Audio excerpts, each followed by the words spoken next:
with a UFO, of seeing a UFO?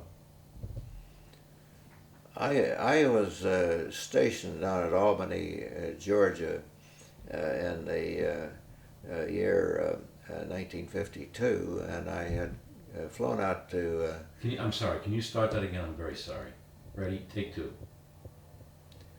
I was stationed in Albany, Georgia, at Turner Field in 1952, flying the F-84E, and then later the G, and I'd flown out to San Francisco to meet the returning body of a pilot, a major that had been killed en route to Vietnam, and I was going to meet his wife and family that were going to be in San Francisco when the airplane with his body landed.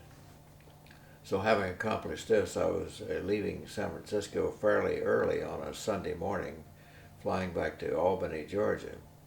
And I was alone in the F-84, and nobody was with me. And it was very quiet, but a very clear day. And I'm flying sort of southeast out of San Francisco, and generally more or less in the direction of Phoenix, Arizona, and then I would turn a little bit east and land at Austin, Texas to refuel before going on to Albany. I was somewhere in the area a little bit east of Mojave Desert and a little bit east of Los Angeles, and being a fighter pilot and a successful fighter pilot in the Second World War, I always had a tendency to have my head pretty much on a swivel, and I was looking around and down and up most of the time.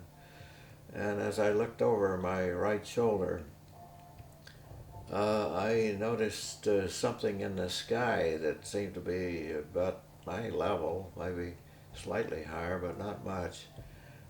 Very unusual. First, when I first saw it, it was sort of silverish, and I thought, well, it's an airplane or there were two objects.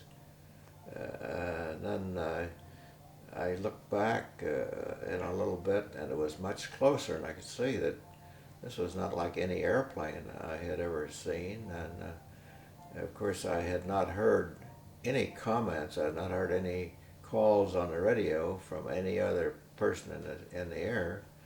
So I thought that's strange. And then, but I was looking around. Not only was I looking at this, I was looking around to see if there was anything else in the area, and I didn't see anything else. And then I looked back at these two objects, and I was very amazed to see how close they were.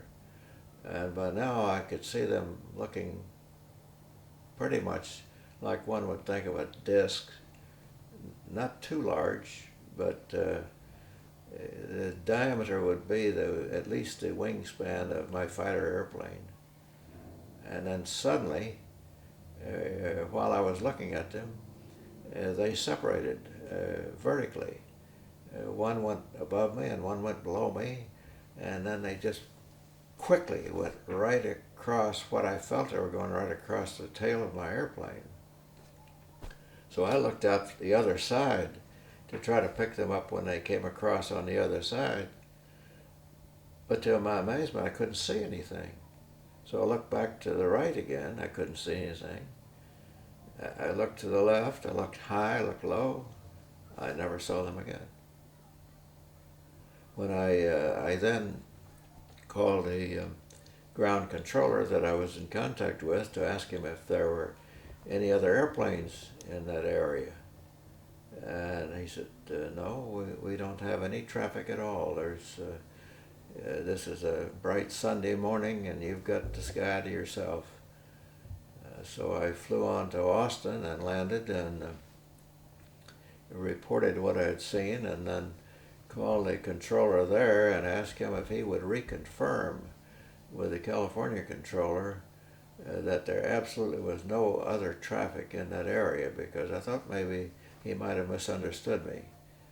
So after about half an hour or so, he reported back that there truly had been no other aircraft flying in that area at all, military, commercial, or private at that time on that morning.